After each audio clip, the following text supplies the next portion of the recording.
आज आमच्या घडीला आजच्या आयुष्यामध्ये आमच्या बाबासाहेबांचं संविधान पाठीशी आहे आणि बाबासाहेबांनी ज्यांच्या विचारावर चालले, ज्यांना गुरु मानलं, ते महात्मा फुले, सावित्रीबाई फुले आज सगळ्या स्त्रियांच्या विचाराच्या पाठीमागे आहेत, आमच्या हक्काच्या पाठीमागे आहेत.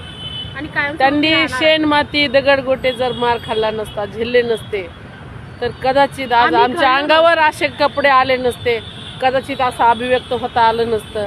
आमचे माणूसपणाचे सगळे हक्क अधिकार हिरावून घेतले गेले असते. आजही आम्ही सगळ्या स्तरातल्या शूद्र म्हणूनच स्त्रिया संबोधल्या गेल्या असत्या, आहे की नाही. याच्यासाठी सॅल्यूट महात्मा फुले, सावित्रीबाई फुले, डॉक्टर आंबेडकर, जे महामानव झाले त्या सगळ्यांनाच.